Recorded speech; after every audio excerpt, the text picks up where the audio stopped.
Good morning everyone! Hello! Kamusta kayong lahat? Ayan, samahan niyo ako at gagawa tayo ng salad. Ang karoon ng salad, ayan guys, mayroon na tayong pickles. Ayan, nilagay ko kasi nagbago ako ng lagayan kasi masyadong.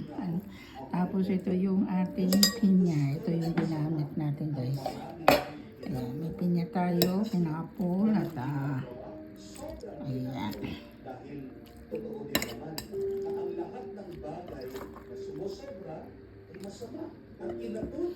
Yan guys, at ayaw ko may chicken. Nasawa na kasi ako sa chicken kaya hindi ko na sinilagyan ng chicken. Ito lang, okay na sa akin. Ako lang naman ang kakain nito guys. So, ilagay lang natin sa prep para anytime gustong kumain, kain. Yung ganyan ang buhay ko dito guys. Tapos yung pickles, naglagan natin yung pickles natin. Gusto ko maraming pickles. Tapos yung ating carrot tsaka yung ating resin. Ayan, resin natin. Ayan. Resin natin. Tapos yung ating carrots. Ayan. Tapos yung paminta ay yung sibuyas, onion. Ayan, sibuyas, onion. Ayan, dami. So, ito din yung ating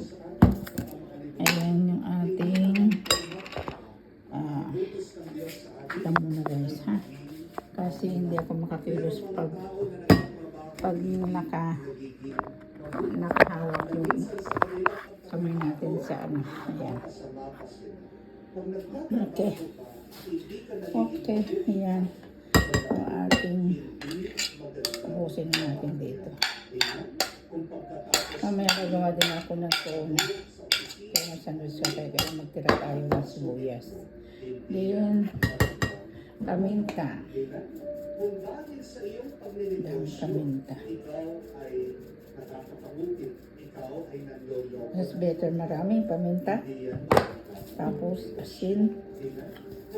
Salt. Yan. Tapos yung ating mayonnaise. Yan. Ayaw kasi ng asawa ko ng mayonnaise kaya hindi siya kumakain ito. Kapag nag-order siya ng hamburger, talagang nare-request niya walang mayonnaise. Ayun, gatas natin guys. Ibusin natin to.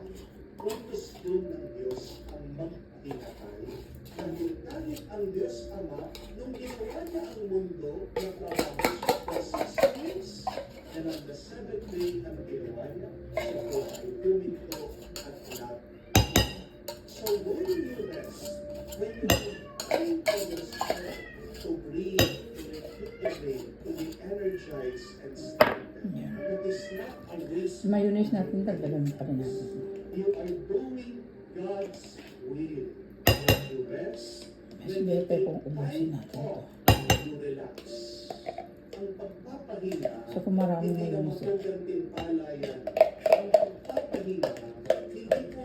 Ubus natin yung sampas.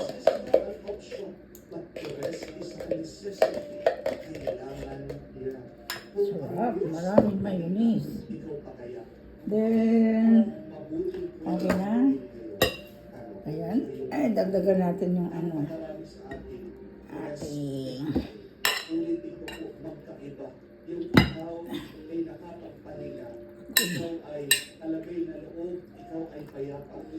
dami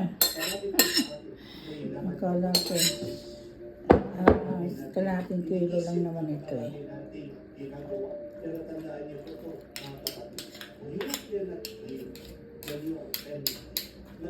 I think dagdagan natin ang asin. Para mas gusto ko rin konting maalat-alat. Kung gusto mo makapagbigay, mo muna iyong sarili at hindi ito masama, focus siya ng Diyos. Alam niyo po ba kung ano ang isang cause, isang dahilan daw ng cancer sa tao? Nakita ko ng mga doktor, the lack of sleep bilang sa buwan.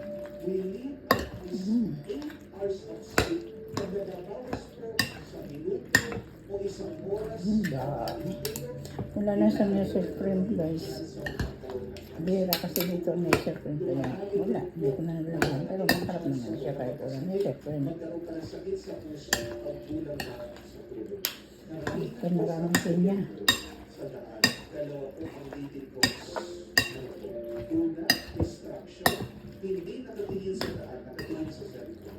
Pero pangalawa, kulang sa tulog. Inaantok, kaya nalawag ka. Ang kulang tayo sa pahinga, malaking epekto yan sa ating pangangalawa. Nagkakasakit ka, bakit? Hindi natin may virus, hindi natin Masarap. mahina ang resistensya ng tao. Hindi tayo binigyan ng ito para tumira ang iyong sarili. Pero hindi na po sakit ng pangangalawa. Masarap. Hindi ka nagpapalik. Ayun, guys. Masarap na siya. Sakit ng kaluluwa. Bakit po meron naman at nasawang Masarap na. Ano sinasabi nila? Masarap na yung ating Sa relasyon. Yung kanilang salad. Ayan. relationship is not negotiable. Okay, bye. Thank you for watching. God bless you.